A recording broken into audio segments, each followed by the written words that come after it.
என்னுடைய பார்வையிலும் சரி, அரசுடைய பார்வையிலும் சரி, அரசினுடைய வளங்கள் இன்றைக்கு உண்மையான நிலவரம் என்னன்னா, அரசியல்வாதி கையில இருக்கு.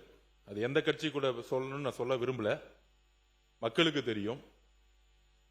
அது முன்னாள் அமைச்சர்களா இருக்கலாம், முன்னாள் எம்எல்ஏக்களா இருக்கலாம், இல்ல அவங்களுடைய கண்ட்ரோல்ல. அரசனுடைய பிரச்சனை என்னன்னு சொல்லிடுறேன். அமைச்சர் தெளிவா பேசுவார், அவருடைய உரையில பேசுவாரு. நாங்க புதியவர்கள், 100 நாள் தான் ஆச்சு. இங்க இருக்கக்கூடியவர்கள் யாரும் மைன்ஸோ இல்ல மணல் தொழிலோ செய்யவில்லை. யாருமே செய்யவும் போறதில்ல. உறுதியா சொல்றோம், எந்த தொழிலும் செய்ய போறதில்ல. அப்ப இன்க்ளூடிங் பிஎம்கே சொல்லிட்டு இருக்காங்க, லிக்கர் எப்படி குறைக்கணும், லிக்கர் எப்படி குறைக்கணும்னு. டாஸ்மார்க்கை பத்தி பேசுவாங்க. ஆனா அந்த டாஸ்மார்க் பின்னாடி நடத்திருக்க நிறுவனங்களுடைய உரிமையாளர் யாரு, பினாமி நிறுவனம் யாருன்னு நீங்க பேசணும். எங்களுக்கு அரசுடைய பிரச்சனைகள் என்னன்னு தெரிஞ்சுக்கணும். பேசுங்க, அப்புறம் பேசுங்க. அந்த நிறுவனத்துடைய உரிமையாளர் யாரு, அவர் எந்த கட்சியில் இருக்கிறாங்க, அந்த எந்த கட்சி பாராளுமன்ற உறுப்பினராக இருக்காங்க, எல்லாருமே பேசணும். ஏன்னா எல்லாமே அரசனுடைய ஒரு அரசு வந்த பிறகு, அதாவது கொள்கை ரீதியா பெரியார் கொள்கை, அண்ணா கொள்கை, எல்லா கொள்கையும் பேசி சண்டை போட்டு நம்ம ஆட்சிக்கு வந்துடுறோம். அப்படிதான் ஃபைட் பண்ணி அரசியல் வந்துடும். ஆனா ஆட்சிக்கு வந்த பிறகு ஒரு டிரான்ஸ்பரன்சியான, ஊழல் இல்லாத ஒரு நிர்வாகத்தை போக்கஸ் பண்ணும். ஏன்னா மக்களுக்கு குறைந்தபட்சம் இப்பயும் 35% மக்கள் இன்னும் பாத்தீங்கன்னா குடிசையில் இருக்கிறாங்க, இன்னும் தண்ணி இல்லாம இருக்கிறாங்க, இன்னும் நம்ம ஒவ்வொரு வீட்டுக்கும் தண்ணியே கொடுக்க முடியல. அப்ப நிர்வாகம் 50 வருஷமா நல்லா இருந்து சொல்லக்கூடிய இடத்துல இருக்கக்கூடிய நம்ம இன்னும் ஒவ்வொரு வீட்டுக்கும் முழுசா தண்ணி கொடுக்க முடியல, சாலை வசதிகள் இல்ல, நல்ல ஸ்கூல்ல இருக்கக்கூடிய இன்ஃப்ராஸ்ட்ரக்சர் இல்ல, நல்ல மருத்துவமனைகள் இல்ல. அப்ப நம்ம பொருளாதாரத்தை உருவாக்கணும்னா நம்ம கிட்ட இருக்க ரிசோர்ஸ கவர்மெண்ட் கஜானா கொண்டு வரணும். ஆனா அமைச்சருக்கும் சரி, அரசுக்கும் சரி என்ன சிக்கல் அப்படின்னா, ஒவ்வொரு மாவட்டத்தில் இருக்கக்கூடிய மக்களுக்கு தெரியும், அது மணல் குவாரியா இருக்கட்டும், அது மலைகளா இருக்கட்டும், அந்த மலைகள்லாம் கண்ட்ரோல் யார் பண்றதுன்னா கேட்டா சொல்லிடுவாங்க, எங்க கிட்ட ஆதாரம் இருக்கா. ஏன்னா அவங்க பேர்ல வச்சுக்கிறதே கிடையாது. நான் யார பத்தி பேசலையே, நீங்க பேசுறீங்க. நீங்க பேசுங்க. நாங்க பொருளாதார கொள்கையை பேசிட்டு இருக்கோம். ஏன் ஜி ஸ்கொயர்னா அண்ணன் எந்திரிக்கிறாரு, மலையை பத்தி பேசினா அண்ணன் எந்திரிக்கிறாரு. ஏன் பதட்டமாவாதீங்க, திமுக பதட்டமாவாதீங்க. எங்களுடைய பதட்டமாவும் இருங்க. ஆக்சுவலா பதட்டமாவாதீங்க. மலையை பத்தி பேசினா, மணலை பத்தி பதட்டம் பாத்தீங்கன்னா தைரியமா பேசுறேன், எனக்கு ஒன்னும் பிரச்சனை இல்ல. புரியுங்களா? நான் எந்த கட்சி பேரையும் பேசல, எந்த கட்சியை பத்தி நான் பேசல, எந்த கட்சி பேரையும் பத்தி பேசல, எந்த கட்சி பேரையும் பேசல. பொருளாதார கொள்கை தமிழக வெற்றி கழகத்துடைய புதிய ஆட்சி, எங்களுடைய முதல்வர் என்ன செய்ய விரும்புகிறாருங்கிறத நான் பதிவு பண்றேன். அதனால எந்த கட்சி பேரும் சொல்ல. எனக்கு சட்டசபையோட ஸ்பீச் எப்படி பேசணும்னு ஸ்பீக்கர் அவருக்கு கத்து கொடுத்திருக்கிறாரு. அதனால அதுக்கேத்த மாதிரியே நம்மளும் பேசுவோம்.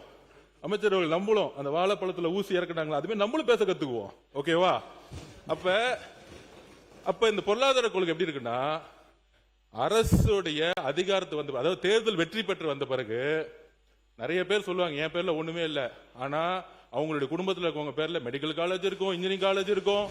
இது எல்லாம் எங்க இருந்து வந்துச்சுன்னா, இந்த மாதிரி மலைகளையும் இந்த மாதிரி மைன்ஸ்லயும் பினாமிகளை போட்டு, அதுல இருந்து சட்டம் சொல்லுது 10 அடி எடுக்கணும்னா 50 அடி கல் எடுக்கிறது, 50 அடி 200 அடி கல் எடுக்குது. என்னென்ன ஃபைன் போட்டுக்குவாங்க. கூடு சீக்கிரத்துல முதலமைச்சர் பண்ணுவார், எல்லாத்துக்கும் ஃபைனும் போடுவாரு, கைதும் பண்ணுவாரு, எல்லாமே நடவடிக்கை இருக்கும். ஆனால் நாங்க என்ன சொல்ல வரோம்னா,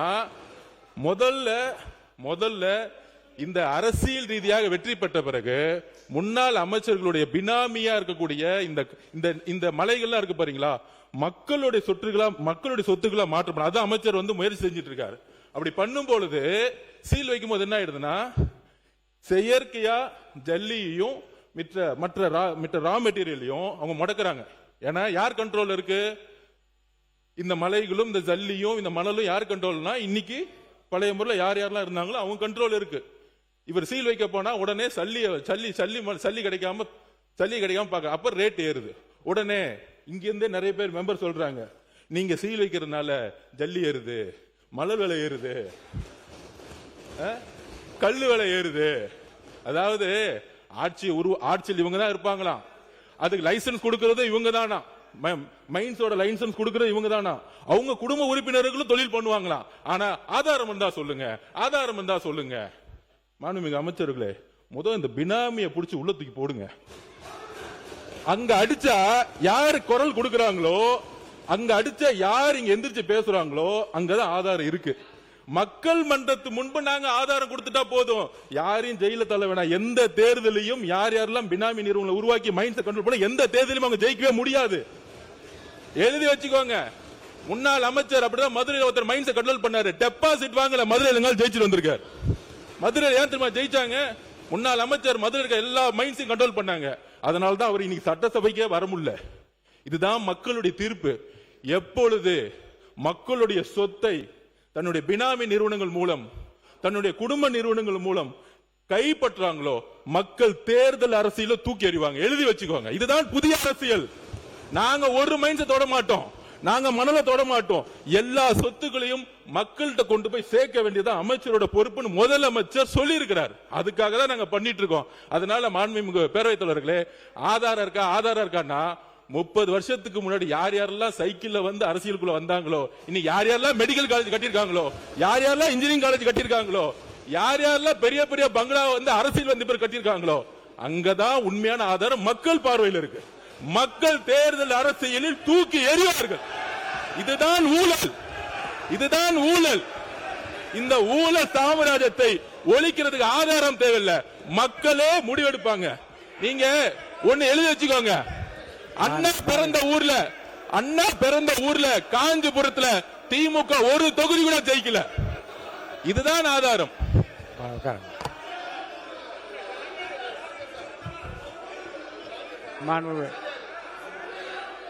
மாண்புமிகு அம்பேத்குமார் நீங்க பேசுங்க.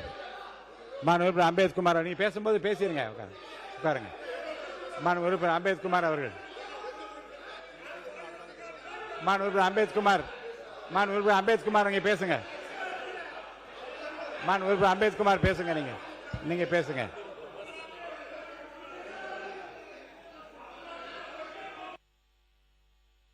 மாண்புமிகு அம்பேத்குமார், மாண்புமிகு அம்பேத்குமார் அவர்கள்.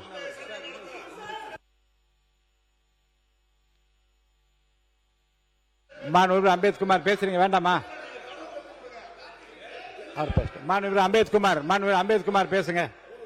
அவர் பேசிட்டுங்க, உங்க சார்பாக அவரை பேச சொல்லுங்க. என்னன்னு மாண்புமிகு அம்பேத்குமார், மாண்புமிகு அம்பேத்குமார் பேசுங்க. பேசுறேன், அடுத்தவரை கூப்பிட்டுருவேன்.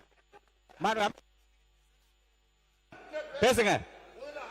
மாண்புமிகு அம்பேத்குமார், மாண்புமிகு அம்பேத்குமார் நீங்க பேச ஆரம்பிக்கலன்னு அடுத்தவரை கூப்பிட்டுருவேன். பேச அனுமதி இல்லை. நீங்க பேசுங்க.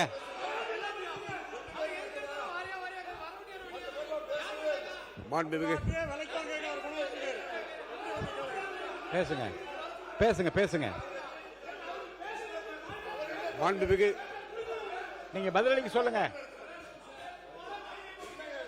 அவை முன்னவர். மாண்புமிகு பேரவைத் தலைவர் அவர்களே, மாண்புமிகு பேரவைத் தலைவர் அவர்களே, அவர் யாருடைய பெயரும் அவர் குறிப்பிடவில்லை. ஆகவே யாருடைய பெயரும் குறிப்பிடாத நேரத்தில் திராவிட முன்னேற்ற கழகத்தை சார்ந்தவர்கள் எழுந்து நின்று கோஷமிடுவது சரியாக இருக்குமா என்பதுதான். மாண்புமிகு உறுப்பினர் அம்பேத்குமார் பேசுங்க.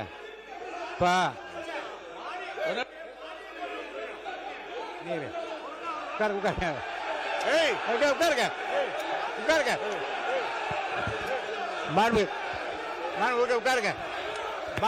உட்காருங்க. தம்பி உட்காருங்க. நான் பேச உட்காருங்க.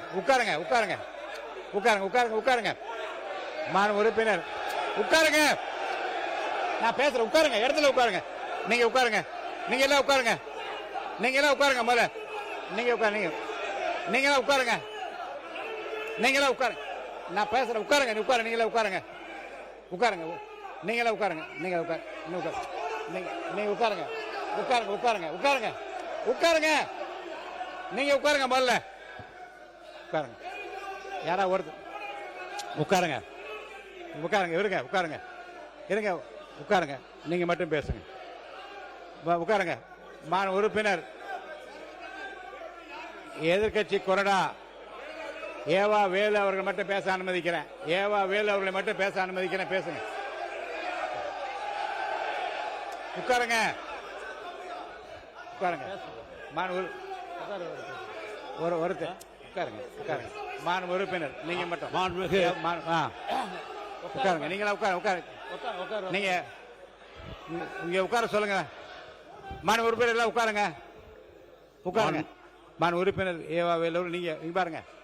உட்காருங்க. மாண்புமிகு பேரவைத் தலைவர்களே, நான் திரும்ப திரும்ப சொல்லிக் கொண்டிருக்கிறேன், இந்த அவையை பொறுத்தளவுக்கு பேரவைத் தலைவருடைய கட்டுப்பாட்டில் தான் நாங்கள் எல்லாம் பாதுகாப்பாக இயங்குறோம். ஆனால் ஒரு முறையும் ஒரு முறையும் கேளுங்க. பேரவைத் தலைவர் பேச விடுங்க. பேச விடல அப்படியே. உட்காருங்க. தம்பி அண்ணா மாண்பு உறுப்பினர்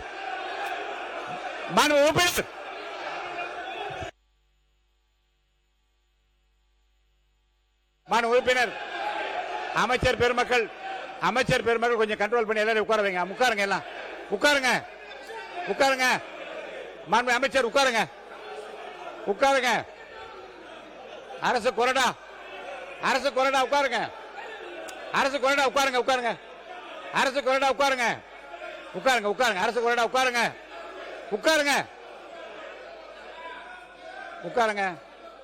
அரசு கொறடா உட்காருங்க.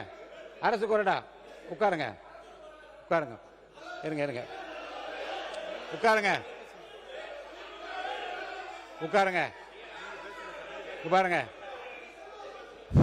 உட்காருங்க. மாண்பு நீர்வளத்துறை அமைச்சர் அவர்கள். மாண்பு பேரவைத் தலைவர் அவர்களே, பொதுப்பணித்துறை அமைச்சர் அவர்கள் யார் பேரையும் சொல்லாமல் சொன்னார்கள். அப்படி பேசியிருக்கும் போது இருங்க அவர் மாண்பு உறுப்பினர் அவர்கள் அவர்தான் முதல்ல அவர் மரியாதை குறைவில்லாமல் பேசினார். இல்ல நாங்க இல்ல பொதுப்பணித்துறை அமைச்சர் அவர்கள் யாரு பேருமே குறிப்பிடல. குறிப்பிடாத போது ஏன் நீங்க எல்லாருமே எழுந்திருக்கிறீங்க? எதுக்கு நீங்க இதை பத்தி பேசுறீங்க? அவருடைய கருத்தை சொன்னாரு. அது மாதிரி உங்களுக்கு கருத்து இருந்ததுன்னா நீங்க தாராளமா உங்க கருத்தை சொல்லுங்க. நாங்க அது பதில் சொல்ல தயாரா இருக்கிறோம். எதுக்கு தேவையில்லாம இந்த பேச்சு வர்றதுனால தான் இந்த சபையோடைய எல்லாமே நமக்கு மாண்பு சபாநாயகருக்கு நம்ம சங்கடத்தை உண்டு பண்றோம்ன்றது இந்த நேரத்தில் நான் தெரிவிச்சுக்கிறேன்.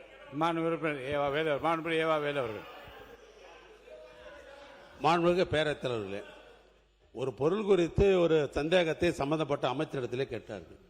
அதுக்கு ஒரு விளக்கம் அவர் கொடுத்து கொண்டிருக்கிறார். அந்த விளக்கம் போறவில்லை என்று நம்பர் சொன்னாக்கா அதுக்கு இன்னும் ஒரு விளக்கம் கூட ஒரு அமைச்சர் என்பது கூட்டு என்றால் யாருனாலும் பதில் சொல்லலாம். அதில் ஒன்றும் மாற்று கருத்து இல்லை. பொதுப்பணித்துறை அமைச்சர் அதற்காக பதில் சொல்ல வந்த நிலையில் நான் குறிப்பாக சொல்றேன். மதுரையில் முன்னாள் அமைச்சர் அவர்கள் அங்க இருக்கிற குவாரிகள்லாம் கட்டுப்படுத்தி வைத்த காரணத்தினால்தான் இன்றைக்கு அவருக்கு உள்ளே வரவில்லை என்று குறிப்பிடுவது யாரை குறிப்பிடுகிறார்? இப்படி சொல்லிட்டு நான் பேர சொல்லலாம் எப்படி? ஒன்று அடுத்து வர இருங்க. நீங்க நல்லவர் பேர் வச்சிருக்க, நீங்க ஏன் எடுத்துக்கிறீங்க? உட்காருங்க. அடுத்து அமைச்சர் பெருமக்கள் இவங்களை கண்ட்ரோல் பண்ணுங்க. உட்கார சொல்லுங்க. அடுத்து மாண்புமிகு பேரவைத் தலைவர் யாராவது இந்த பகுதியில் இருப்பவர்கள் யாராவது குறிப்பிட்ட அமைச்சர்கள் மீது நேரடியாக குற்றச்சாட்டு சொல்ல அவங்க சொல்லலாம். நாங்க யாரும் அது குற்றச்சாட்டை சொல்ல நேரடியா நான் யார் பேரையும் சொல்லல, நான் யார் பேரையும் சொல்லலன்னு சொல்லிட்டு பங்களா கட்டி இருக்கிறார்கள், பொறியியல் கல்லூரி வைத்திருக்கிறார்கள், காலேஜ் வைத்திருக்கிறார்கள், குவாரி வைத்திருக்காருன்னு எப்படி சொல்லலாம்? யார் வச்சிருந்தா சொல்லணுமா இல்லையா? யார் வச்சிருக்கான்னு பட்டி போனோமா இல்லையா? ஒன்று நான் கேட்கறது, சம்பந்தப்பட்ட துறை பற்றி பேசுகின்ற பொழுது பல்வேறு வகையில பொதுக்கூட்டம் மாதிரி எப்ப பார்த்தாலும் பொதுக்கூட்டம் பேசுறீங்க. நாங்க பொதுக்கூட்டம் பேசல. பொதுக்கூட்டம் போல நீங்கள் தான் பல்வேறு ஆதாரம் இல்லாத குற்றச்சாட்டு சொல்லுகிற பொழுது பேரவைத் தலைவரிடத்தில் ஆதாரத்தை காட்டணும் சொல்றது என்ன தவறு? ஆதாரம் கொடு என்று சொல்ற காரணத்தினால் பேசுகிறேன் என்று பொத்தாம்பதுவாக பேசுவது எந்த விதத்தில் நியாயம்? ஆனால் இது சட்டப்பேரவை என்பது நான் மீண்டும் சொல்லுகிறேன், ஏற்கனவே தொடர்ந்து ஆதாரம் இருந்தால் என்று உங்கள்கிட்ட காட்டிட்டு பேசணும்னு சொல்லியிருக்கிறோம் நாங்க. அவருடைய மாற்று கருத்துல. ஆனால் பொத்தாம்பதுவாக பொதுப்பணித்துறை அமைச்சர் அவர்கள் தான் எப்பொழுது பார்த்தாலும் அரசியல் ரீதியாக உள்நோக்கத்தோடு நீங்கள் பேசுறீங்களே ஒழிய நாங்க என்ன உள்நோக்கத்தோட பேசுறோம்? சம்பந்தப்பட்ட பேசிக் கொண்டிருக்கிறோம். ஆக பிரச்சனைகள் என்று வருகிற பொழுது அங்க எல்லாரும் எழுந்திருக்கிற போது எங்காலுங்க என்ன மரக்கட்டையா உட்கார்ந்து இருக்க முடியும்? உணர்வு வரதானே செய்யும். இல்ல உணர்வு வரதானே செய்யும். அதனால இன்னும் சொல்ல போனால் இந்த சபையை நடத்துவதற்கு உங்களுக்கு முழுமையாக ஒத்துழைக்க வேண்டியவர்கள் ஆளுங்கட்சி தான். நாங்க கேள்வி கேட்போம், வரவேற்று தான் கேள்வி கேட்போம். கேள்வி கேட்கறது வராத போற்றி போற்றி சொல்றதுக்காக நாங்க வந்திருக்கிறோம். நாங்க சொல்லுகிற குற்றச்சாட்டாக இருந்தாலும் சரி, அல்லது எங்களுக்கு கேள்வியாக இருந்தாலும் சரி, அல்லது வேண்டுகோளாக இருந்தாலும் சரி, அதற்கு பதில் சொல்ல வேண்டிய கடமை ஆளுங்கட்சிக்கு உண்டு, அமைச்சர்களுக்கு உண்டு. ஆனா கட்டுப்பாடு அவளுக்கு இன்னும் மிகவும் தேவை. அதை விட்டுட்டு கட்டுப்பாடு இல்லாம நீங்க 19 நீங்க பேசிட்டு எங்க மேல குற்றச்சாட்டு வைக்கிறது எந்த விதத்தில் நியாயம்? நான் கேட்கிறேன். இப்போ கொஞ்சம் அமைதிப்படுத்துவதற்காக நீங்க பேசணும். மாண்புமிகு பள்ளி கல்வித்துறை அமைச்சர்கள். மாண்புமிகு பேரவைத் தலைவர் அவர்களே, ஆரம்பத்துல இருந்து இதை தான் சொல்றோம், கருத்தால எதிர்கொள்ளுங்க, அவங்க ஆக்கப்பூர்வமா சொல்லட்டும், விமர்சனம் சொல்லட்டும். ஆனா இங்க என்ன நடக்குதுன்னா, கொஞ்சம் கூட சபை மரபு இல்லாம சபாநாயகர் இருக்கும்போது இங்க நடக்கக்கூடிய காட்சிகள் எல்லாருக்கும் தெரியும். இந்த பக்கம்லாம் அமைதியா தான் இவங்க சொல்லாத கருத்தா விமர்சனத்துக்கு பதில் சொல்லிட்டு தான் இருக்கிறோம். ஆனா இது ஒரு செட்டப். பின்னாடி இருக்கிறவங்க ஏங்கிறது அதுங்கிறது அவன் இவன் அடிக்க வருது. உடனே இவரு ஏஞ்சி கட்டுப்பாடு எங்களுக்கு சொல்லி தராங்களாம். கொஞ்சம் திரும்பி அவரை சொல்லிக் கொடுக்க சொல்லுங்க. நான் மீண்டும் இதை தான் சொல்லிக்கிறேன், இது வெற்றி தலைவர் அரசு. இந்த மிரட்டலுக்கெல்லாம் பயப்படுற அரசு கிடையாது. நாகரிகமா பேசணும், நாகரிகமா பேசணும். சபாநாயகர் உட்கார்ந்து இருக்கிறாரு, எவ்வளவு பேர் எழுந்து நின்று கத்துறாங்க, அவங்கள விட வயசுல பெரியவங்க. இப்போ நான் பேசும்போது அதான் என்ன செய்கை, இது கையில செய்கை பண்றது, எழுந்து நின்னாலே அங்க கமெண்ட் பாஸ் பண்றது, மைக்கு வாங்கி ஆக்கப்பூர்வமா பேசுங்க. ஆனா உண்மைக்கு புறம்பா அவர் என்ன சொல்றாரு, மூத்த உறுப்பினர் என்ன சொல்றாரு, நாங்க கட்டுப்பாடு இல்லாம பேசுறோமா, நாங்க பொதுவா பேசுறோமா? முதல்ல நாகரிகமா எப்படி பேசணும்னு அவர் அவருடைய உறுப்பினர்களுக்கு சொல்லி தரணும்னு உங்க மூலம் சொல்லிக்கிறோம். ஒண்ணு இந்த விவாதம். ரெண்டாவது எங்கேயாவது இதுக்கு முன்னாடி சட்டமன்றத்துல இத்தனை இழிவாக வா போ வாடா போடா அவனே இவனே எல்லாம் பேசுறது ஏன் அனுமதிக்கிறீங்க? மைக்ல பேசினாதான் பேச்சா? மைக்ல அவ்வளவு கமெண்ட்ஸ் பேசும்போது இது எல்லாம் ரத்தம். வெற்றி தலைவரினுடைய தலைமையில புதிய தலைமுறை அரசியல் வந்துருக்கு. நல்ல பாடங்களை சொல்லிக் கொடுங்க, எப்படி நல்லா பேசணும்னு சொல்லிக் கொடுங்க. அதை விட்டுட்டு வம்புக்கு இழுப்பதே அவங்கதான். ஒரு அமைச்சர் பேசுறாருன்னா ஆதாரம் கேக்குறீங்களா? இப்ப நான் பேசும்போது அங்க இருந்து 15 பேர் பேசிக்கிட்டே தான் இருக்கிறீங்க. ஒரு அமைச்சர் பேசும் ஆதாரம் கேக்குறீங்களா? சபாநாயகர் கிட்ட அவர் சப்மிட் பண்ணுவாரு. குறிப்பிட்டு பேரை சொன்னாரா, கட்சியை சொன்னாரா? எதுவுமே சொல்லல. ஒரு திரைப்பட காட்சியில சூனா பணம் இருந்து ஆட்ட திருடரை பத்தி கேட்டா அவரு பதறுவாரு, ஐயோ ஐயோன்ட்டு. அவர் யாரு பேருமே சொல்லல. சட்டத்துறை அமைச்சரோ பொதுப்பணித்துறை அமைச்சரோ மாண்புமிகு நீர்வளத்துறை அமைச்சரோ யாருக்கும் சங்கடம் வரக்கூடாது, ஒரு ஆக்கப்பூர்வமா போன அனுசரிச்சு போகணும்னு ரொம்ப பொறுமையா எல்லாரும் அனுசரிச்சு போறோம். அதே மாதிரி அங்க இருக்க மூத்த உறுப்பினர் பின்னாடி இருக்கவங்களுக்கு சொல்லுங்க, கொஞ்சம் நாகரிகமா பேசணும், இப்படி நடுக்கூடத்துக்கு வந்து பேசக்கூடாது. குறிப்பாக சபாநாயகர், வரலாற்று சிறப்பு மிக்க ஜனநாயகபூர்வமான சபாநாயகர் இருக்கிற பொழுது இப்படி நாகரிக பேசுவது கண்டிப்பாக ஏற்புடையது அல்ல என்பதை உங்கள் மூலமாக தெரிவித்துக் கொள்கிறேன். மாண்புமிகு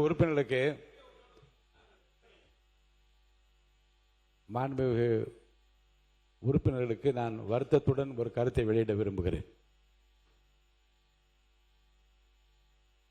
மிகுந்த ஜனநாயக உணர்வோடும் அன்போடும் சபை கண்ணியத்தை மீறாமல் அனைவருக்கும் வாய்ப்பளித்து இந்த சபையை இப்படித்தான் நடத்த வேண்டும் என்று மக்கள் விரும்புகின்றால் இந்த அளவுக்கு நடத்த வேண்டும் என்று விரும்பிதான் இறைவன் அருளால் நம்முடைய முதலமைச்சர் அளித்த இந்த வாய்ப்பை சரியாக பயன்படுத்திக் கொள்ள வேண்டும் என்று நான் விரும்பினேன்.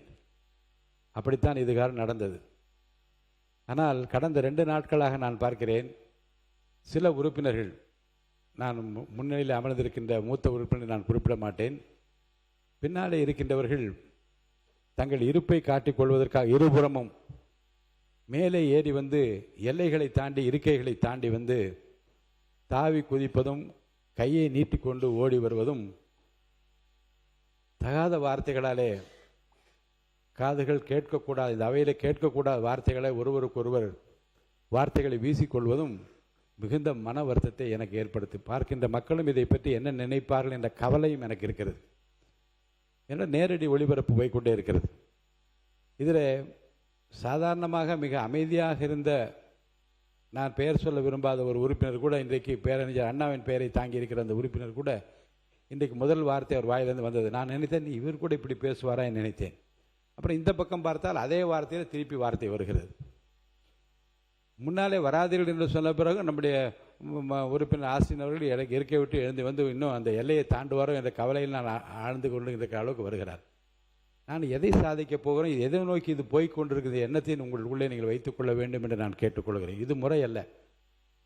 என்னை பொறுத்த வரைக்கும் யாரையும் இந்த அவையை விட்டு இந்த பேரவைத் தலைவர் அனுப்பினார் என்கின்ற அந்த வருத்தத்திற்குரிய செய்கைக்கு நான் ஆட்பட்டு விடக்கூடாதே என்று கவலையில் சொல்கிறேன். யாரையும் வெளியேற்றுவது என்னுடைய நோக்கம் அல்ல. அப்படி வெளியேற்றப்படுவதை நியாயப்படுத்தி பேச வேண்டிய நிலைமை எனக்கு உருவாக்கக்கூடாது என்று தான் நினைக்கிறேன்.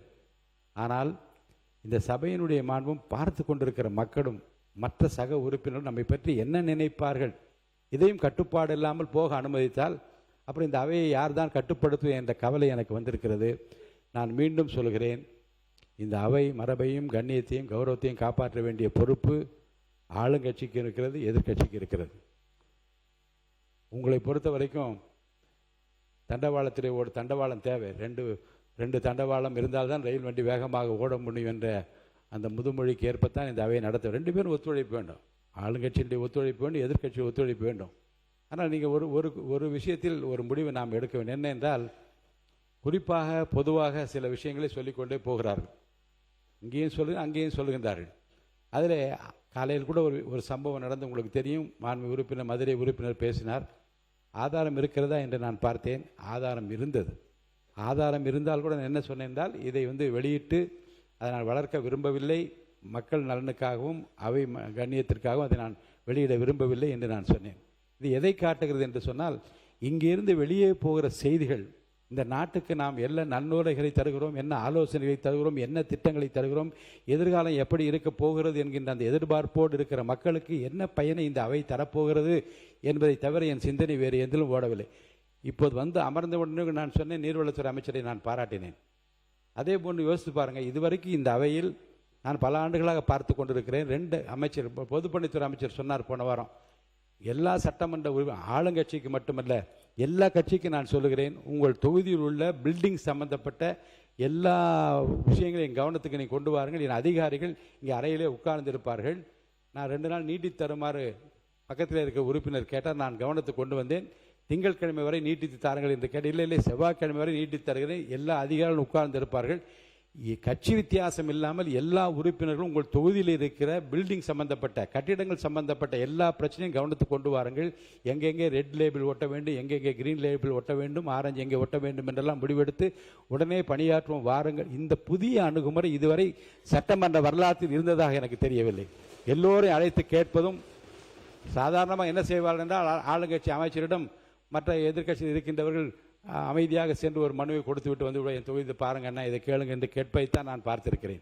ஆனால் அவையிலே வைத்து எல்லா உறுப்பினரும் குறையை தாருங்கள், குறையை தீர்த்து வைப்பதற்கு முதலமைச்சர் ஆணையிட்டு இருக்கிறார் என்று சொல்லுகிற அந்த வார்த்தையும், அதே போல் நீர்வளத்துறை அமைச்சர் இந்த காலையில் தான் கேள்வி கேட்டால் உடனே அவர் ரெஸ்பான்சிபிலிட்டி என்று நான் ரொம்ப வியந்து கொண்டு உட்கார்ந்தேன். என்ற உடனே அது பதில் கேட்டு விட்டார், உடனே பதில் சொல்ல வேண்டும் என்ற ஆர்வத்தோடு அவர் இங்கே அமர்ந்து பதில் சொன்ன விதமும், இப்போ என்ன சொன்னார் என்றால், உங்கள் தொகுதியில் என்ன பிரச்சனை இருந்தாலும் எங்கிட்ட கொண்டு வாங்க, நான் என்னால் முடிஞ்ச வரைக்கும் உடனே தீர்க்கிறேன் என்று ஆளுங்கட்சிக்கு மட்டும் சொல்லவில்லை, இருக்கின்ற எல்லா உறுப்பினருக்கும் சொல்லுகிற இந்த முறை அதை அவையிலே அறிவிப்பது இதுதான் முதல் முறை இந்த வரலாற்று என்று நான் கருதுகின்றேன். இப்படி ஆக்கப்பூர்வமாக ஒரு பக்கம் போய்கொண்டிருந்தாலும், கொஞ்சம் இருங்க ஆசின் சார், அப்புறம் சொல்லித்தரலாம். இப்படி ஆக்கப்பூர்வமாக போய்கொண்டிருந்தாலும் நம்மை பொறுத்த வரைக்கும் நான் அன்போடு ஆளும் பொறுப்பில் இருக்கின்றவர்களுக்கு அன்போடு சொல்லுகிறேன், அவையில் ஆக்கப்பூர்வமான செய்திகளை முதல்ல நீங்கள் பரிமாறிக்கொள்ளுகிற போது ஆதாரமில்லாத குற்றச்சாட்டுகளை எல்லாம் தவிர்த்துவிட்டு அதற்கு பதிலளிக்கக்கூடிய சங்கடமான ஒரு சூழ்நிலை அவர்களுக்கு ஏற்படுத்தாமல் இனி வருங்காலத்திலாவது அமைதி காக்க வேண்டும் என்று கேட்டுக்கொள். இனிமேல் நான் சொல்கிறேன், இருப்பிடத்தை தாண்டி வெளியே வருகின்ற எந்த உறுப்பினராக இருந்தாலும் நடவடிக்கை எடுப்பேன். அதே போன்று உட்கார்ந்தபடியே ஏசுகின்ற கூசுகின்ற வார்த்தைகளை யார் பேசியிருந்தால் நான் அனுமதிக்க முடியாது. அதற்காக நீங்கள்லாம் வெகுண்டு எழ தேவையில்லை. அவர்களுடைய எந்த நாகரிகமான பேச்சை யார் பேசுகின்றால், எந்த வார்த்தையை தெரித்து வெளியே வந்தது என்று மக்கள் பார்த்து கொண்டிருக்கிறார். அதற்காக நீங்கள் பதிலுக்கு பதில் மோத வேண்டும், எதிர் சவால் விட வேண்டும். ஏன்னா ஆளும் பொறுப்பில் இருக்கின்றவர்கள், you have more responsibility than the opposition parties. Sir, நம்மை நாமே பாதுகாத்துக் கொள்ளுகிற நிலைமையில் இருக்கக்கூடிய ஆளுங்கட்சியை சேர்ந்த அமைச்சர்களும் நம்முடைய மாண்பு உறுப்பினரும் அந்த மாண்பிற்குரிய அந்த பணிகளை நீங்கள் தொடர வேண்டும். அதே போன்று இந்த பக்கத்தில் இருக்கின்ற நான் எதிர்க்கட்சி தலைவர் அவர்கள் வந்து அவருடைய பணியை அவர் செம்மையாக நிறைவேற்றி அவர் சென்று கொண்டிருக்கிறார். அதுக்கப்புறம் அவருடைய எதிர்க்கட்சி கொறடா அவர் தான் அடிக்கடி கூப்பிட்டு கொஞ்சம் கண்ட்ரோல் பண்ணுங்கள் என்று நான் சொல்லுகின்றேன். ஆக அந்தந்த கட்சியினுடைய தலைமை பொறுப்பை ஏற்றிருக்கின்றவர்கள் கட்சியினுடைய உறுப்பினர்களை எல்லை தாண்டாமல் பார்த்து கொள்ள வேண்டிய மிகப்பெரிய பொறுப்பும் கடமையும் இருக்கிறது. அந்த கடமையை அனைவரும் செய்வீர்கள் என்று நம்பி விவாதத்தை தொடர்ந்து நான் அனுமதிக்கின்றேன். விவாதத்திலே அம்பேத்குமார் அவர்கள் பேச வேண்டும் என்று கேட்டு போதும்னு நினைக்கிறேன். இதுக்கு மேலே